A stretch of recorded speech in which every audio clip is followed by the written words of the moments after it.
we're at an inflection point in more than just money. We're at an inflection point of the Constitution at this point in time. We're going so far away from the Constitution. States need to reel it in. This is Kaiser Johnson with Liberty and Finance, and this is the Miles Franklin Weekly Special for August 21st through August 28th, 2023, while supplies last. This week we feature Silver Buffalo Rounds and 10-ounce Silver Asahi Bars, both at just $2.50 over spot. The Silver Buffalo is made by various private mints across the U.S., with the design based on James Earl Fraser's iconic Buffalo nickel. They are highly recognizable and one of the most trusted types of bullion rounds available.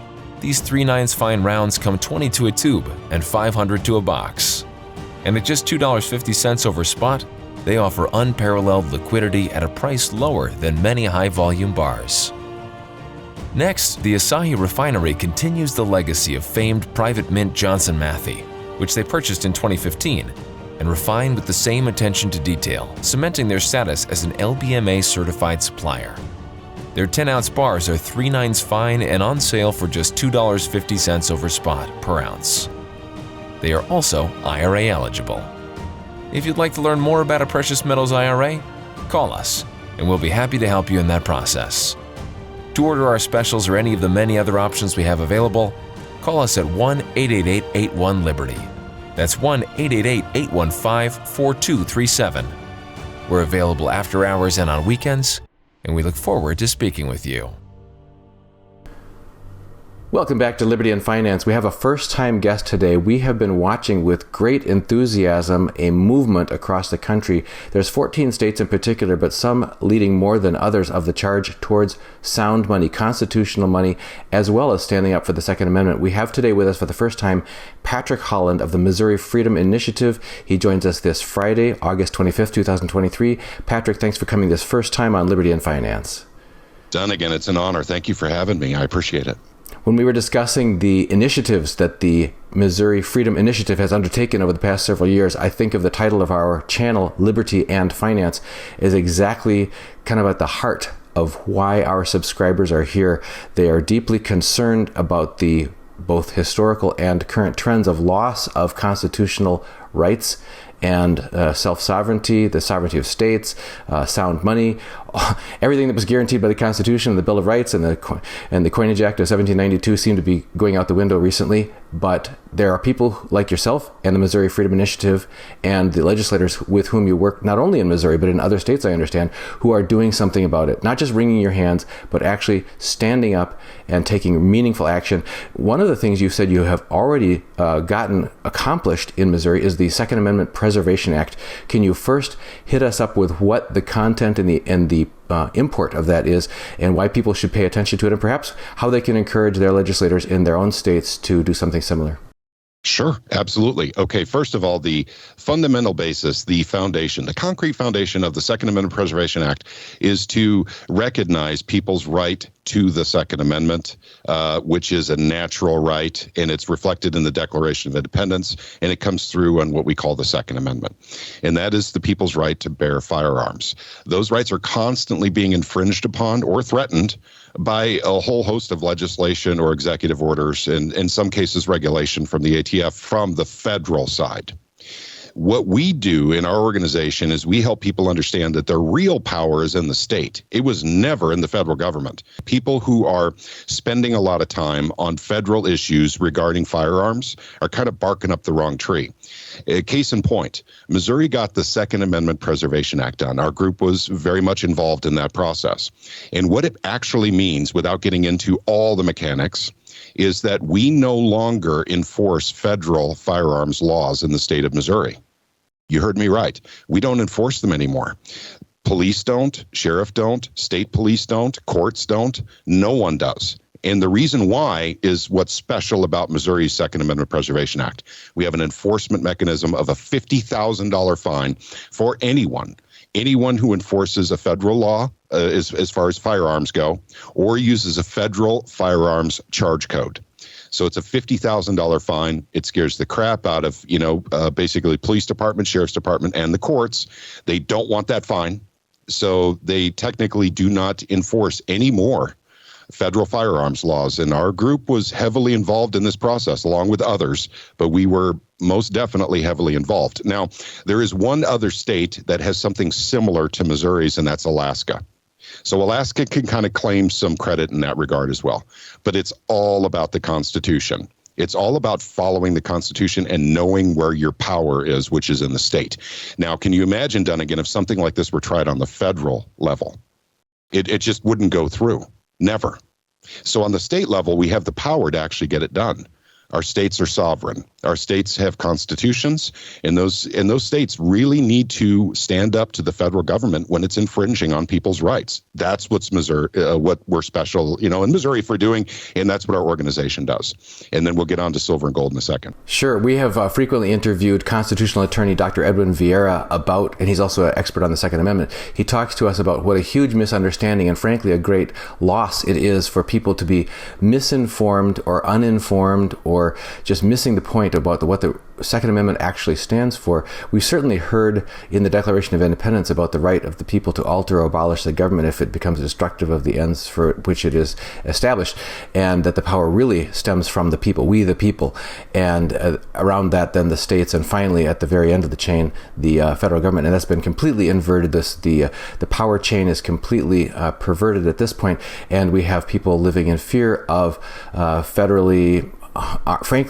troops that have been armed as SWAT teams by military weapons and that sort of stuff from the federal government handed down to the police departments, etc. But also just missing the point that the Second Amendment is to empower the people, that is the militias of the states organized under the state constitutions to stand up for all threats, foreign and domestic, including overreach by the federal government. And then you hear cries coming from Washington saying that there should be no individuals that have military-style weapons, whereas Dr. Edwin Vieira has educated us that it is precisely the types of weapons that were held by the ordinary infantry soldier that were required to be kept by ordinary citizens in the original colonies when they became states in order to be effective at repelling threats, both foreign and domestic. It's not just about hunting, and it's not just about protecting your self-defense, that sort of thing. It's about defending the very nation and our states themselves. Can you expand on that from the Missouri standpoint? And also, I guess I have a follow-up question for you about that, because there's been a rather high-profile case in the news the last several years about that. But go ahead and tell us what the thrust of Missouri's initiative. You talked about the teeth. Yep, that's right. That's the mechanism that makes us different. Every state has not every state, lots of states have what they call the Second Amendment Preservation Act. What makes us and Alaska to some extent somewhat different is we have teeth in the bill. We have a mechanism to actually sue law enforcement, and within our law, a fast track of getting through the court system. So you don't have to wait 2 or 3 years to have your case heard. You have it done in a couple of months. So that's the difference. And by the way, lots of other states have Second Amendment Preservation Acts that are written very, very similarly to Missouri's, with no teeth, no enforcement mechanism, no fine, no lawsuit. So consequently, if there's a law done again that says you can't steal a car, but there is absolutely no ramification for stealing that car, why wouldn't you steal a car? So these states are still using federal charge codes. They're still enforcing federal gun laws, even though they have what they call the Second Amendment Preservation Act. Missouri and to some extent Alaska is different. And again, on that other point of the misunderstanding that many people hold that the Second Amendment is about hunting or about just self-defense, can you clarify that for people?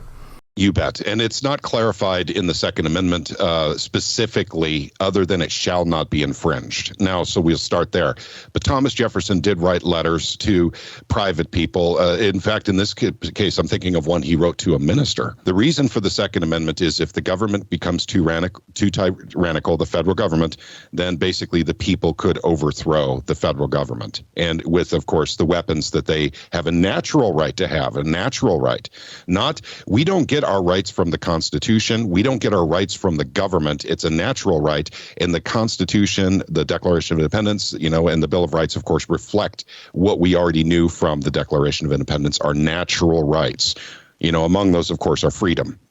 There's all kinds of freedom of speech. It's being curtailed, and it's being, we're being censored. Our group has experienced this to a very, very large degree. It's really been tough on us, and particularly because of our work in the Second Amendment Preservation Act. But the right to privacy, people don't think of this, but the Patriot Act included the Electronic Surveillance Act, and that went into everything internet. People really need to understand what Google is, what Google Chrome is, that the fact that there's 3 keyloggers in Google Chrome. Don't use that browser.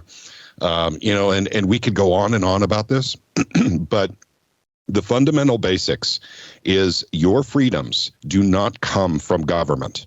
They never have, and they never will. They come from your creator. They come from God. That's specifically where your freedoms come from. So if the state wants to say, well, there is no God, we're God, we're your God, we're your government, then we have communism. That's kind of the fundamental difference between, types of government. It's remarkable how many people around the world, especially throughout the 20th century and on into the 21st century, have suffered at the hands of that philosophy of communism, socialism, and that idea of the atheistic state that replaces not only the creator, but it replaces the family as the primary power structure, the owner of all the children, of all the resources, of all the businesses, etc. And what's most startling is that with all the suffering that has happened at the hands of communism and socialism for the last century, that people today, especially the youngest generation, are completely uninformed on the main to the destructive effects of that, not only on their culture, but on their financial futures, their well-being, the thriving of their families, etc. And we have personal acquaintances, and we've had on our channel and are going to be having more, people who have relatives in countries that have been socialist in the 20th century and are saying, you people have no idea to us. You have no idea what you are getting into. You have no idea what you're asking for, what you're saying yes to. When you hear, no child left behind and whatever, a chicken in every pot and a car in every garage and everything. Basically, freebies, college education for everyone, welfare Medicaid for all, everything for all sounds wonderful until you realize that the hand that gives is above the hand that receives. And what we're now experiencing already is the idea of social credit scores, where what you may or may not say, where you may or may not go. We saw that rear its ugly head over the last 3 years with a completely different spin put on it about health, supposedly about public health, saying that people would lose their businesses, lose their careers, lose their ability to travel, lose their ability to move about if they didn't conform to certain edicts. Your approach from the Missouri Freedom Initiative to help resist this other form that's not necessarily related to the Second Amendment, but it's related to all those other freedoms that you want people to understand are intrinsic and from their creator and not from the government.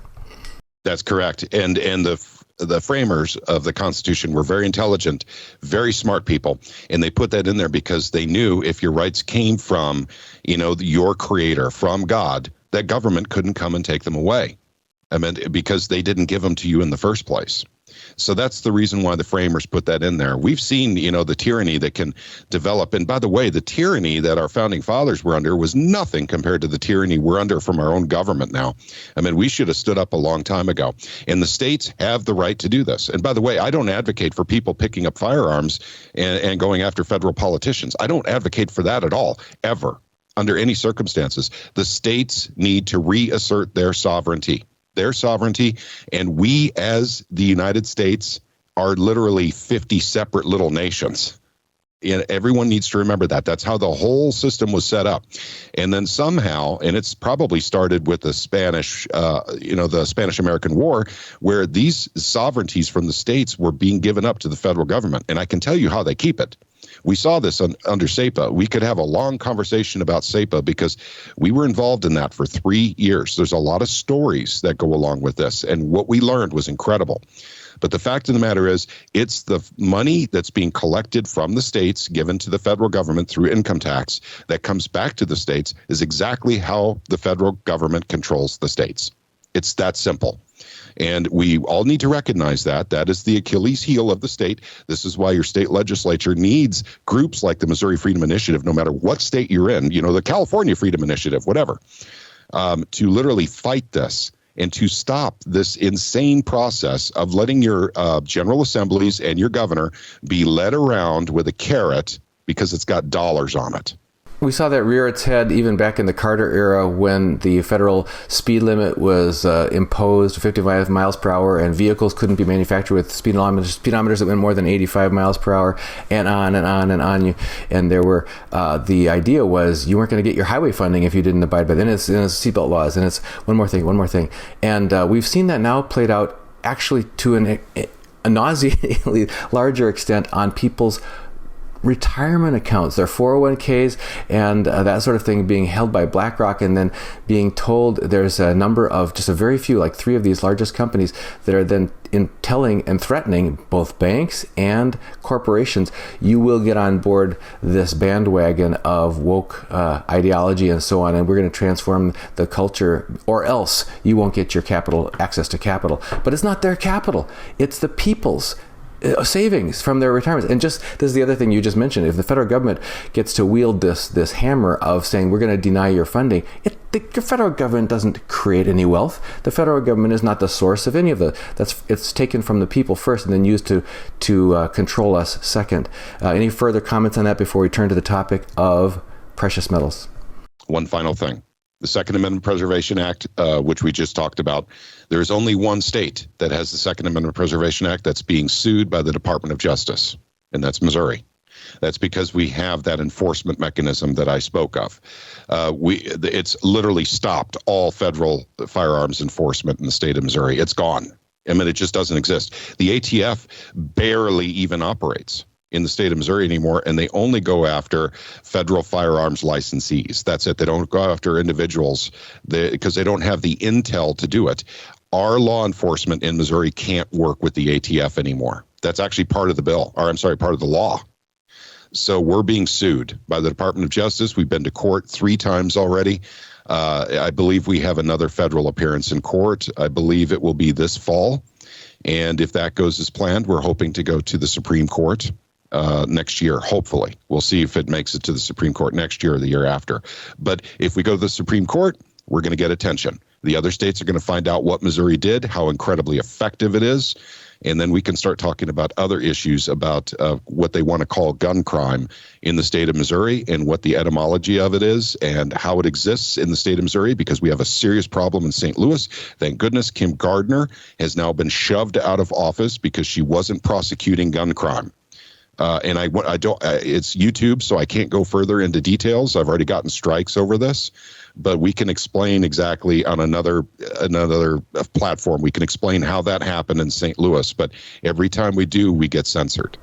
One of the things that's counterintuitive to most is that it's actually a positive and constructive step when someone who's doing the right thing gets sued over it, because it forces the discussion to become very public, and that's a good thing when you have good things to say and important things that people haven't been taught.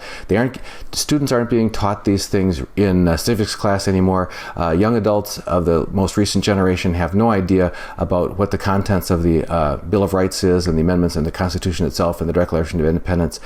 It's a wonderful platform and an opportunity for those who have the fiber and the backbone to stand up and declare the truth so that people can hear it. It's a great opportunity to get the message out, and hopefully it will influence other lawmakers in additional states to get on the bandwagon. Before we leave this topic, and I forgot about this, there have been a rather high-profile case in Missouri of a particular couple that were standing their ground outside their home when they felt it was threatened and wanted to make sure that nothing bad happened to themselves or to their home, and that's gone through various versions of legal battles. And what are the key learnings, the key takeaways that you take away that people need to remember from this case? There was a small loophole in what we call stand your ground law. And Kim Gardner, prosecutor up in St. Louis, used that loophole to go after them despite the video evidence they did nothing wrong. And so they were prosecuted under that small loophole. So in the end, and I can tell you the whole story here real quick, in the end, they pled guilty, and it was immediately expunged by the governor. They were pardoned by the governor, and their record was expunged by the governor instantly. So that was Kim Gardner. Once again, a prosecutor in St. Louis that prosecutes a certain race of people and doesn't prosecute another race of people. So this is and I won't go further than that because it's strike territory. That's fine. I just appreciate the people realize that sometimes it does take carrying through the fight to the end, and it takes courage, and it takes fortitude, and it takes support. It takes encouragement from those around them who know their history, who know their civics, and know what our rights actually are. Could we turn our attention now to sound money? Our Constitution itself and the Coinage Act of 1792, etc., and quite a few of the constitutions of the states declare that real money is gold and silver coinage in the United States. And yet, since 1913, you mentioned earlier, since the foundation of the Fed and the beginning of you mentioned federal income tax, which was the same year, how the federal government has had a bludgeon with which to get individuals and states to step in line, because they collect the income tax and then they won't give it back unless you behave. So it's like the school ground bully who steals your lunch money and then won't give you anything back unless you obey. So, but the real money is always supposed to have been gold and silver. In fact, the foundation of the United States was in part to get away from the corruption of the Bank of England and the other legendary banks of Europe, some of which still persist to this day, and many say are still pulling some of the strings behind some of the initiatives that go on. We don't know, but what we do know is that it's extremely important for ordinary people to keep the fruits of their labor in their own pocket and not have to put them in the banker's pocket or the government's, where they're absolutely loss of control. And in the future, with the specter of central bank digital currencies looming, that might be taken to another degree that we've seen only up till now in countries like China, where there's the social credit score to say whether you can even use your money, or if it's expiring, or if they're going to get bailed in, like happened in Crete, etc.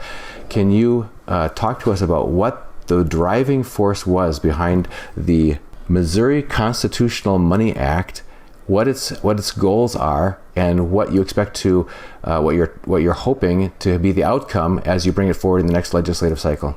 Sure. Okay. First of all, let me say that Senator Bill Eigel in the state of Missouri, this is now state stuff. So for people, if you're looking him up, he is a Missouri state senator. He is not a federal, player. So he sponsored a bill called SB 100. And that was, basically our attempt in Missouri to actually get the state to start recognizing gold and silver as legal tender in the state of Missouri. So you mentioned the Constitution. It's Article 1, Section 10 is specifically where it says that gold and silver coins are money in the United States, period, end of story. So what this bill did is several things, and I'd like to go through all of them, but I'm not going to concentrate on any given one of them for too long. Number one, legal tender. Now, we don't have sales tax on gold and silver in the state of Missouri, so we don't have to worry about that. But if your state has sales tax, you got to get rid of that first. Congratulations to Mississippi. In 2023, they got rid of the sales tax on their gold and silver. That's the first step, and that it was a necessary step. They got it done. So congratulations to everyone in Mississippi, but your work has just begun. You got more to do. I have to insert myself as a bullion dealer to say I also congratulate Tennessee and Arkansas and Ohio, who all in the past 5 years have gotten from the dark side to the light side on that particular topic. Go ahead. Indeed, I will too, because actually they're an inspiration to us even in Missouri. So what you got to do is when you're playing with this, you're looking at, you talked about driving force, and I'm going to get into that right now. The driving force is, first of all, inflation. Okay, this is a serious problem, and it's not going away anytime soon. Anyone who knows math knows that the dollar is doomed. Now, we're not going to do that in this show, but I can go through the math with you guys and prove the dollar is doomed. I can't give you a date that the dollar is really worthless. I can't do that, but I can tell you mathematically the dollar is over. It's finished. And the BRIC nations are proof of that, by the way. So inflation, but also the threat of a digital dollar and social credit scoring and environmental social governance. So the threat of that, because that's the replacement for the dollar, it's already been planned out by the Federal Reserve. Did they ask you if, Dunnigan, did someone call you up and say, hey, Dunnigan, what do you think about us just going to a digital dollar, and we'll go ahead and do that instead? Did anyone ask your opinion? Neither that nor, oh, by the way, if you own nothing, will you really be happy? Go ahead. That's right. That's right. So we in Missouri are going to be proactive about this before the digital dollar becomes a reality. And the nightmare that is social credit scoring we're seeing in China right now, they are the test bed for the world, by the way, gang. Anyone who's been following this stuff knows this. We wanted to actually get ahead of the curve by making gold and silver legal tender. Now, what this means is that businesses will be more comfortable using gold and silver if it's listed as legal tender in your state. So this is the purpose behind legal tender legislation. Now, currently, you can still use gold and silver as money. The problem is it's very, very complicated between spot price and premiums and different premiums everywhere you go. And by the way, as a prerequisite, I should have said this when I started, I have been stacking since I was 14 years old. So I am, and mostly silver, by the way. So just so you know, it's mostly, I'm a silver guy. But silver and gold I've been stacking for a long, long time. So with inflation, you don't see silver and gold going up very much, particularly silver, and there's a reason for that. Silver is the true competitor to the dollar. It's not even really gold, even though we used to have gold backing to our currency. But silver has been much more synonymous with the dollar than gold has been. We used to have it in our change. And people think, well, we were taking off the gold standard in 1971. They forget we were taking off the silver standard in 1964. They saw that earlier. So we got to get off the silver standard. Silver is critical to industry, absolutely critical. It is not replaceable in most applications that's currently being employed in. And so silver is seen as much more of an industrial metal, and they do everything they can to manipulate the price down. I'm sure you've talked about this ad nauseum on your channel. So in Missouri, we want both gold and silver to be money. So the first thing is legal tender. Second thing we did in our bill was we actually got rid of capital gains tax, income tax on gold and silver. So that was in the bill as well. Is this at the state level? Hang on. That was in the bill. It did not become a law. Okay. We'll get into that at the end. But yes, that's correct. On the state level, getting rid of, now there's still federal capital gains, a federal income tax on gold and silver. But in our bill, we would have eliminated it on the state side. So third thing was actually really interesting, and I think your listeners will really appreciate this. In Senator Eigel's bill, it actually said what the value of gold and silver was. It spelled it out very clearly. It was weight, purity, spot, and market premium. Those four components make up the value of gold and silver. And then, of course, we can get into the free market solutions because the bill was really, really unique in that it literally was just getting government out of the way and letting free market solutions come in for gold and silver as use of money. That was, pretty obvious in the bill as well. So those were the main components of the bill, but there was even more stuff in there. For instance, getting a depository. Now, I want to talk about that for a second because there's so much to say about getting a gold and silver depository in your state. And currently, there's 3 states that I know of right now that have a depository. We have Texas. Well, first is Utah, 2011. So we're going to give them credit where credit is due. They blazed the trail. They showed the way. They got a depository. UPMA, which is a private concern, is actually the official holder of the gold and silver depository for state reserves in Utah. Then we have Texas that got theirs done in 2015. I think it's 2015 or 2017 or something like that. And they're accumulating a lot of gold and silver down there. So hooray, good for you, Texas. I wish we could have been there with you in 2015 in Missouri. And now in 2023, Tennessee, state-held depositories. Now, what's the purpose of this? Why do states want to do this? First of all, states, you have to remember, folks, we worry about ourselves with a digital dollar. States have to worry about states with a digital dollar. Will the state be controlled through ESG, through the digital dollar? Does the state want to be holding bonds for all of their reserves? And by the way, that's a valid question because the value of bonds is going down as interest rates go up. So their pension plans are going down in value. All this money they've been saving in bonds, they have to start changing some of that out with something of value. And so gold and silver is the obvious choice. The obvious choice. Every state should have a depository for gold and silver that is literally run by the Treasury of that state and have, I would say a minimum of probably 20%. That would be the best case. Actually, 40% would be better, but 20%, but in our bill, we said not less than 1% because our treasurer has cold feet on this bill, and I've talked to him. But at any rate, it matters not. Basically, every state needs to have something in place that will actually protect the pension fund and, of course, the reserves of the state from inflation and the digital dollar. States don't want to be led around either by the federal government. And that carrot that we talked about earlier with the dollars that the states are being led around with by the federal government is going to get significantly more precarious when it goes to a digital form of currency. Before long, they can literally shut off the state's wallet because the state's wallet will also be associated with the Federal Reserve, just like they could shut down Dunnigan's. If Dunnigan says something on his show on YouTube that the federal government is not happy with, they may decide to go ahead and shut down his wallet, because now his YouTube account is associated with his digital wallet. Because that's the way they do things. And China's showing they're even doing facial recognition, so you can't even go into a store if you have a low credit score. You can't even go in and buy something.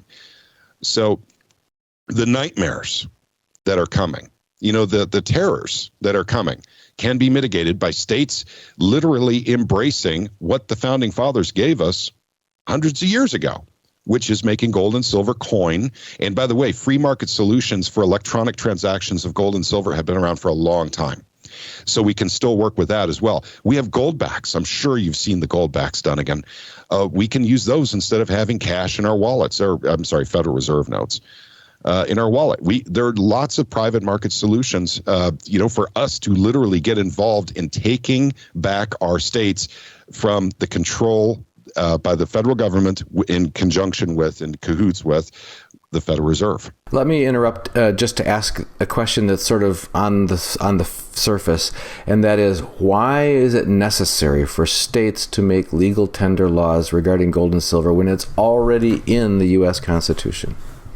It's discouraged because it's discouraged in many ways. First of all, most businesses will not take gold and silver. Now, Wyoming is a unique exception to that because 30% of businesses in Wyoming take gold backs, which is really exciting. And once again, an inspiration for me and anyone else who's in the gold and silver, legislation arena. So we point to that all the time. But the other thing is the manipulation of the price of gold and silver. It discourages people from wanting to touch it or have much to do with it, particularly on the silver side. I mean, gold is manipulated too, but most rich people hold gold. So they don't manipulate it anywhere near as hard as they do silver because they don't want to make the rich people that are contributing to campaigns angry. So they let that rise, a little more easily than they do silver. And by making these legal tender laws for gold and silver, I mean, how many states? I think it's a pretty big number of states that have started that. That's perhaps one of the places where the beginning actions at the state level happen, and then there are others that need to follow on behind it. But what is actually accomplished by doing that in those states? You're saying it encourages businesses to consider accepting that as a form of payment within the state? That is correct. And one thing our SB 100 did was actually, it has to do with legal tender. But I think one of the most important things for people to understand is if your state will accept gold and silver for payment of taxes, that is a done deal. Businesses will accept gold and silver. That was in our bill as well. And I forgot to mention that earlier. So thank you for bringing that up. Businesses must accept gold and silver if gold and silver is going to be used as currency. Now, Dunnigan, you got an old wheelbarrow over there that you don't need anymore. I come over with an ounce of silver and we make an exchange. And, that's fine. Everyone can do that. Businesses can do that too if they wanted to. But the apparatus, the framework, or the construct, if you will, to actually get this done simply or easily doesn't exist until you have legal tender laws, until you have the state accepting gold and silver as a form of payment for taxes, for state taxes I'm referring to. In Missouri in particular, if someone did a person-to-person exchange, as you've described, most people would refer to that as bartering. Usually bartering refers to goods for goods, and not necessarily are coins considered goods because that is actually real money. But how does Missouri expecting to handle that in terms of like sales tax? Would that be a taxable transaction? That would not be a taxable transaction. So once again, this is an asset for asset exchange. I have an ounce of silver, which is an asset. It is not considered, debt. It's not considered currency. It's actual, honest to God money with intrinsic value. So I'm exchanging that asset for your wheelbarrow, which you don't need anymore. And so there would be no tax involved with private transactions with gold and silver. I'm sure there's something on the state tax form to try and get you to do it, but no one does that sort of thing anyway. All right, let's move forward. In addition to that particular aspect of declaring gold and silver as legal tender, what else is the thrust of the Missouri Constitutional Money Act of 2023 upcoming? Okay, we failed to get this done in 2023, despite a massive grassroots effort. The Capitol has never seen anything like what we got done, in 2023 to support this bill. So this goes into techniques we use in our organization, the Missouri Freedom Initiative, which we call knock and shock. And I encourage this in all states. Knock and shock is basically a predetermined date, predetermined time that a lot of people show up at the Capitol to literally go and talk to representatives and senators face to face, in large numbers, by the way. And it convinced them that gold and silver legislation is something that we need to do in the state of Missouri. So when you talk about, the thrust of this was literally, first of all, everyone should have felt the effects of inflation by now. There's no one, I think, that's going to say, well, the prices of things aren't higher. So, but you know what? If we talked about inflation 4 years ago, Dunnigan, we were conspiracy theorists. I mean, you might as well wear that tinfoil hat when you talk about inflation. It's just not there. It's 2%. It's nothing. And remember now, when the Federal Reserve says, well, we're keeping our target of 2% of inflation, which is pre-COVID, by the way, keep in mind, that's the same thing of saying is we're going to steal 2% of your wealth from you every single year for the rest of your life. And if a lot of people actually said, once again, we're into math. We love math in our organization. If we have 4% inflation, do you realize how much inflation that is over a person's 80-year lifetime? 23 times. 23 times if it's 4% a year. People don't understand how this actually works. And the reason they have to keep printing money is because they don't print the interest. That's the reason why. They never print the interest. So when you have the Fed ratcheting down with interest rates the way they are right now, it's going to kill a lot of people financially, not figuratively, financially, because they're not printing the interest. As they suck that liquidity, or what they would call liquidity, out of the system, the principal is going away. Where's the money to pay interest? It just ain't there. This is what causes businesses to literally claim bankruptcy and individuals claim bankruptcy. The math is on the wall. I mean, literally, guys, gold and silver, I think, is the only option. And yes, I have been talked to many times about including crypto. I'm just not comfortable with that. Crypto is not in the Constitution. We don't have 5,000 years of history with crypto like we do with gold and silver. I say for legislative purposes, everyone needs to get gold and silver done first. Then you can work on your Bitcoin or, whatever else you want to do. But in my opinion, gold and silver is easier to get done because it's constitutional. I was just going to mention, you mentioned a couple of times that the SB 100 bill did not complete its course of action. What is planned ahead? You said next year you've got a revised plan. You're coming back again. Absolutely. We're coming back in spades, in much larger numbers than we did before. I want to say it's political, the reason why our bill did not get through. The Speaker of the House in Missouri, his name is Dean Plocker, and he single-handedly decided for the entire state that we weren't going to have that. Despite the enormous popularity of the bill within the General Assembly, he didn't care what the people of Missouri thought. He didn't care what the General Assembly thought. He simply, Bill Eigel happens to be running for governor, and Dean Plocker happens to be running for lieutenant governor. And I think that was politically motivated to not let that bill through. We got right up to the finish line without being allowed to cross the finish line with that bill. I'm telling you, second day to the end of session, it was on the House floor. And now this is just for laughs now. I didn't want to bring this up, but What Patterson did, who is the floor leader in the state of Missouri, is allowed Democrats to speak on the bill. No Republicans were allowed to speak. And by the way, there's video of this, so we can actually show you this. I'm not making what I'm about to say up. Yeah, I'm not making any of this up. This is what happened. So 5 Democrats got 15 minutes each and spoke about their concerns about Nazi gold making it into circulation in the state of Missouri. Confederate, yeah, then again, I'm not kidding. Confederate gold making it into circulation in the state of Missouri, and then MAGA gold making it into circulation in the state of Missouri, and then something really awesome, zombie apocalypse silver. They've got some concerns about that being in circulation in the state of Missouri. This is what they were allowed to talk about for literally an hour and 15 minutes. No joke. There's video evidence backing up what I'm saying because that was all recorded. And it's been presented on YouTube, and maybe I'll find that so we can put a link to that in this video. But that's the treatment we got at the very end. I mean, that was the finish line right there.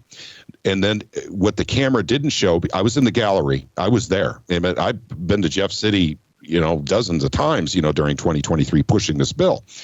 And of course, all these Republicans lined up to speak on this bill. We're all supported the bill. We're a Republican supermajority here, by the way. Waving white papers, trying to get time at the microphone to support the gold and silver as legal tender legislation. They were not called upon. And so at last count, there was about 20 Republicans trying to speak on this bill. They were not, the floor leader didn't even let them speak. So they had a plan to kill it, even before they let it on the floor. It had already been through the Senate, and it went through the Senate in record time. Record time. We'd never seen a bill go through the Missouri Senate so fast as gold and silver did. It's very popular. So other states need to, and once again, we have resources, and we'll get into that to the end of here. We need to talk about the website, but at any rate, that's what happened. That's how it got killed. 2024 is coming up. This bill will be pre-filed again December 1st. Senator Eigel has already announced that he is carrying this bill again. I mean, he would be foolish not to. It was incredibly popular. The people love this bill.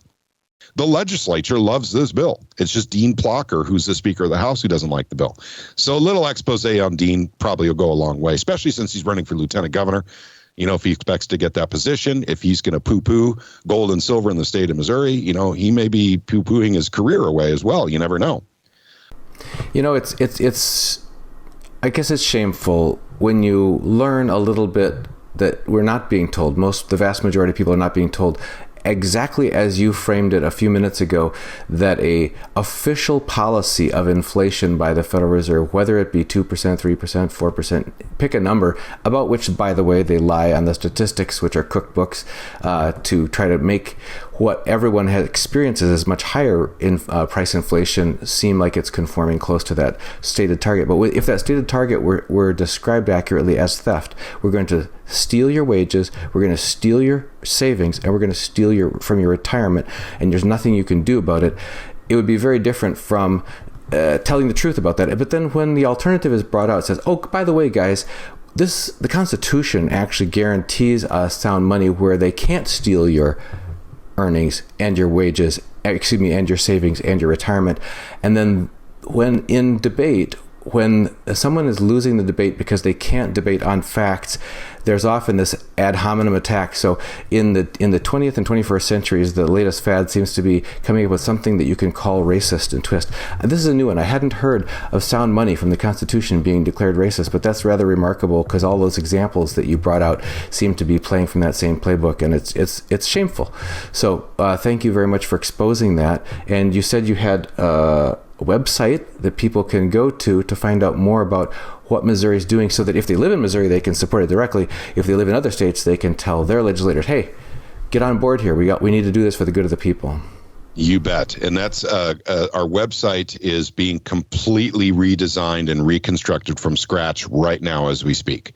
And so new stuff is coming up every day. Now, and it's in a fairly basic form right now, but here's what we're going to be doing with our website, because we want to help other states too. Gold and silver belongs to, me as much as it belongs to you, Dunnigan, even though we're separated by, invisible state lines.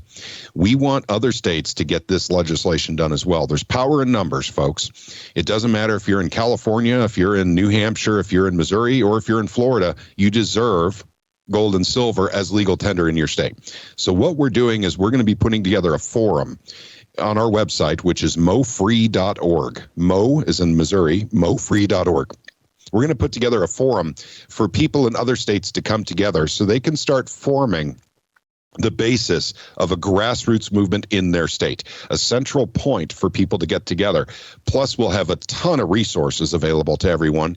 The same resources that I use when I'm doing what I do, what Senator Eigel uses, for instance, the Sound Money Foundation, the 10th Amendment Center, channels like yours, Dunnigan, would all be listed as resources for this. And those who are reporting on what the states are doing also would be listed as resources on this. But also, we'll have a final draft of what will be our next bill for 2024. We don't have a number for that yet. That won't happen until December 1st. But let's just call it the Missouri Constitutional Money Act. We'll have an example of that on our website of the final draft, actually written by an attorney. So other states can download it. And this is the great part. Download it. Take it to your representative in your state, take it to your senator in your state, and slam it down in front of them like you're Perry Mason and say, I want this in my state. So rewrite this for my state, and then start your grassroots movement. If you already have a group or a grassroots movement or an organization in your state, great, use it. Get them motivated, get them activated. If you don't, start in our forums and actually start accumulating, your people there. And so you guys can get together and get stuff done in your state.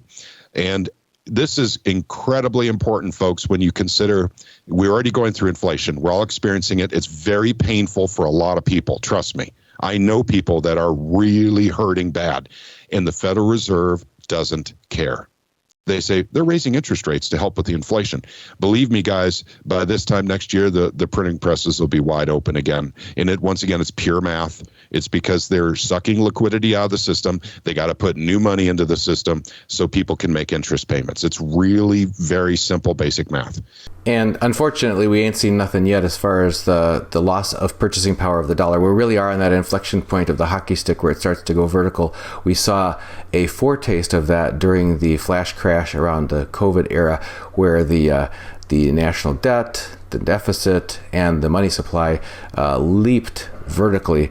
And now there's been a bit of a breather, but there's nothing fundamental that has changed underneath the drivers of this mathematically, as you're describing. It is going to be an exponential degradation in the purchasing power of the dollar, which has already, depending how you measure it, lost over 98% of its value since the Federal Reserve was founded in 1913. So we're speaking with Patrick Holland from the Missouri Freedom Initiative at mofree.org. Patrick, any final thoughts for those who want to get involved? You bet. First of all, I want you to let you know and let your folks know we don't take donations. That's not the type of organization we are.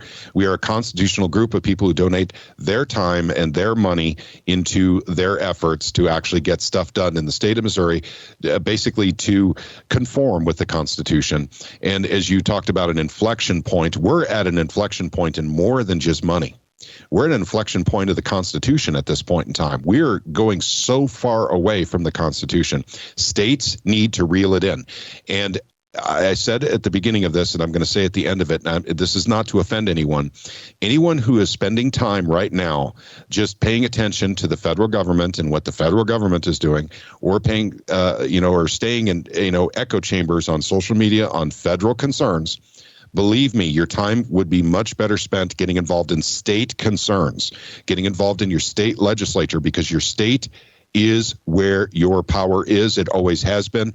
Voting, that's 1% of your power, folks. You have 99% of your power as a sovereign individual left to actually get things done in your state. And the federal government doesn't care about you.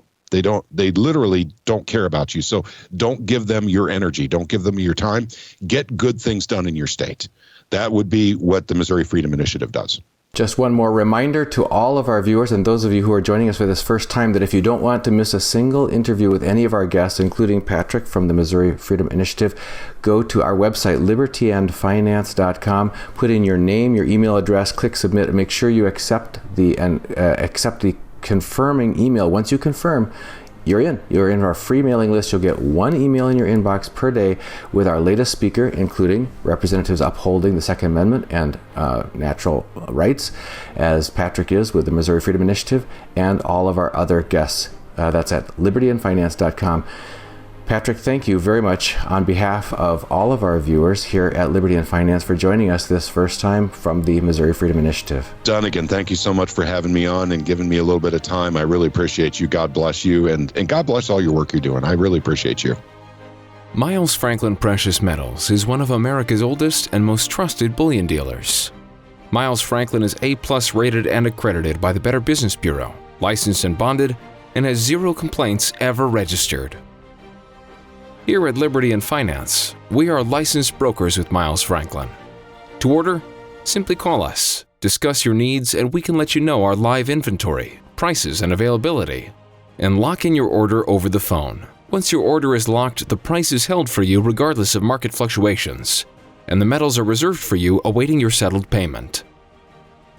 Within 1 business day of ordering, you will receive an email invoice detailing the order and payment instructions.